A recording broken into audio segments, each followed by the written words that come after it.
Ladies and gentlemen, the President of the United States.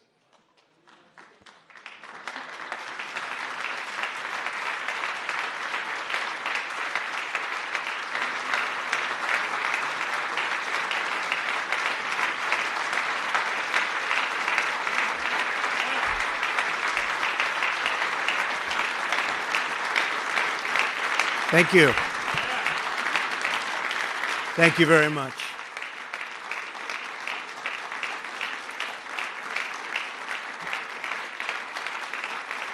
Thank you. Thank you very much, ladies and gentlemen. When Justice Scalia passed away suddenly last February, I made a promise to the American people. If I were elected president, I would find the very best judge in the country for the Supreme Court.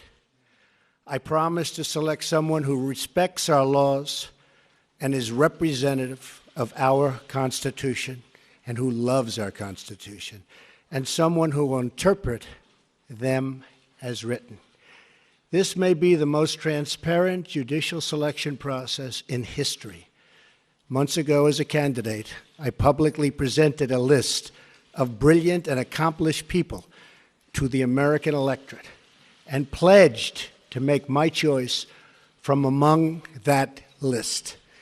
Millions of voters said this was the single most important issue to them when they voted for me for president. I am a man of my word.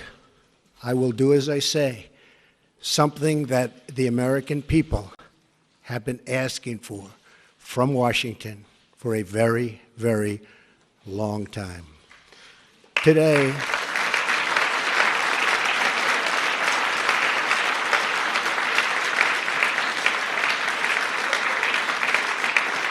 thank you. Today, I am keeping another promise to the American people by nominating Judge Neil Gorsuch of the United States Supreme Court to be of the United States Supreme Court. And I would like to ask Judge Gorsuch and his wonderful wife, Louise, to please step forward. Please, Louise, Judge. Here they come. Here they come.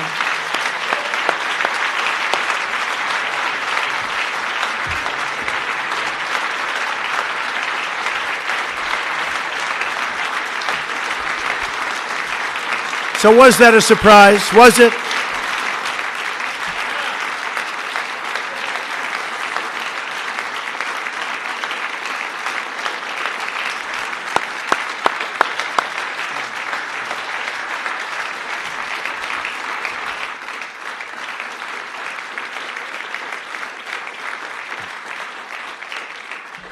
I have always felt that after the defense of our nation, the most important decision a president of the United States can make is the appointment of a Supreme Court justice. Depending on their age, a justice can be active for 50 years, and his or her decisions can last a century or more and can often be permanent. I took the task of this nomination very seriously. I have selected an individual whose qualities define, really, and I mean closely define, what we're looking for. Judge Gorsuch has outstanding legal skills, a brilliant mind, tremendous discipline, and has earned bipartisan support. When he was nominated to the 10th Circuit Court of Appeals, he was confirmed by the Senate unanimously. Also, that's unanimous. Can you believe that nowadays with what's going on? Yeah.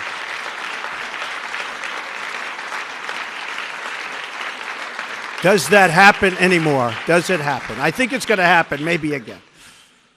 Also with us tonight is Maureen Scalia, a woman loved by her husband and deeply respected by all.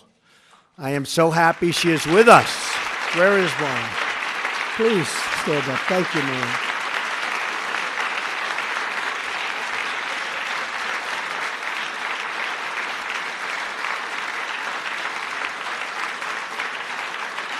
Thank you, Maureen. She is really the ultimate representative of the late, great Justice Antonin Scalia, whose image and genius was in my mind throughout the decision-making process. Not only are we looking at the writings of the nominee, and I studied them closely, but he is said to be among the finest and most brilliant, oftentimes, the writings of any judge for a long, long time. And his academic credentials, something very important to me, and that education has always been a priority, are as good as I have ever seen. He received his undergraduate degree from Columbia with honors. He then received his law degree from Harvard, also with honors, where he was a Truman Scholar. After Harvard, he received his doctorate at Oxford, where he attended as a Marshall Scholar, one of the top academic honors anywhere in the world. After law school, he clerked on the Supreme Court for both Justices Byron White and Anthony Kennedy. It is an extraordinary resume, as good as it gets. Judge Gorsuch was born and raised in Colorado and was taught the value of independence, hard work, and public service.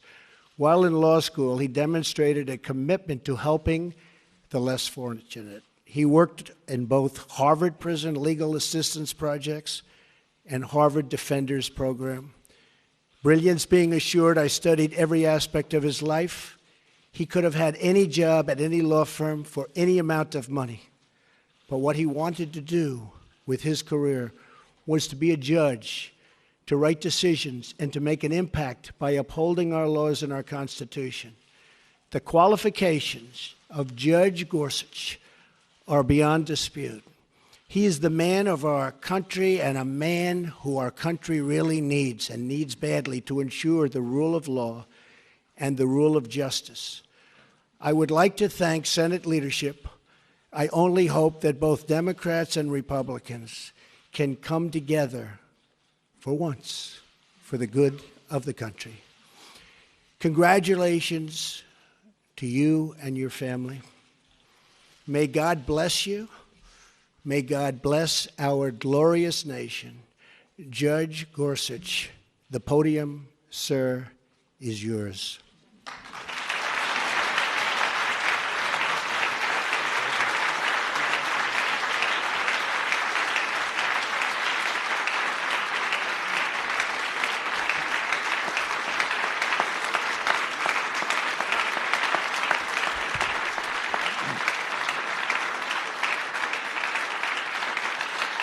Thank you. Thank you. Mr. President, thank you very much. Mr. President, Mr. Vice President, you and your team have shown me great courtesy in this process, and you've entrusted me with a most solemn assignment. Standing here in a house of history and acutely aware of my own imperfections, I pledge that if I am confirmed, I will do all my powers permit to be a faithful servant of the Constitution and laws of this great country. For the last decade, I've worked as a federal judge in a court that spans 6 western states, serving about 20% of the continental United States and about 18 million people. The men and women I've worked with at every level in our circuit are an inspiration to me. I've watched them fearlessly tending to the rule of law, enforcing the promises of our Constitution, and living out daily their judicial oaths to administer justice equally to rich and poor alike, following the law as they find it and without respect to their personal political beliefs. I think of them tonight. Of course, the Supreme Court's work is vital not just to a region of the country, but to the whole, vital to the protection of the people's liberties under law and to the continuity of our Constitution, the greatest charter of human liberty the world has ever known. The towering judges that have served in this particular seat of the Supreme Court, including Antonin Scalia and Robert Jackson, are much in my mind at this moment. Justice Scalia was a lion of the law. Agree or disagree with him, all of his colleagues on the bench cherished his wisdom and his humor, and like them, I miss him.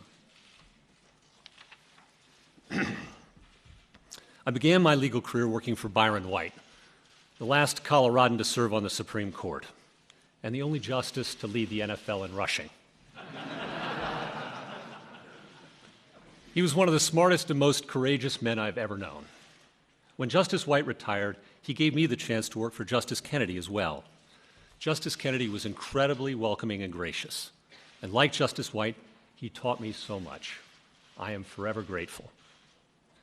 And if you've ever met Judge David Sentel, you'll know just how lucky I was to land a clerkship with him right out of school. Thank you. These judges brought me up in the law. Truly, I would not be here without them. Today is as much their day as it is mine. In the balance of my professional life, I've had the privilege of working as a practicing lawyer and teacher. I've enjoyed wonderful colleagues whose support means so much to me at this moment, as it has year in and year out. Practicing in the trial work trenches of the law, I saw too that when we judges don our robes, it doesn't make us any smarter, but it does serve as a reminder of what's expected of us. Impartiality and independence, collegiality and courage. As this process now moves to the Senate, I look forward to speaking with members from both sides of the aisle, to answering their questions and to hearing their concerns. I consider the United States Senate the greatest deliberative body in the world, and I respect the important role the Constitution affords it in the confirmation of our judges. I respect, too, the fact that in our legal order, it is for Congress and not the courts to write new laws. It is the role of judges to apply, not alter, the work of the people's representatives. A judge who likes every outcome he reaches is very likely a bad judge, stretching for results he prefers rather than those the law demands. I am so thankful tonight for my family, my friends, and my faith. These are the things that keep me grounded at life's peaks and that sustain me in its valleys. To Louise, my incredible wife and companion of 20 years, my cherished daughters who are watching on TV, and all my family and friends, I cannot thank you enough for your love and for your prayers. I could not attempt this without you. Mr. President, I am honored and I am humbled. Thank you very much.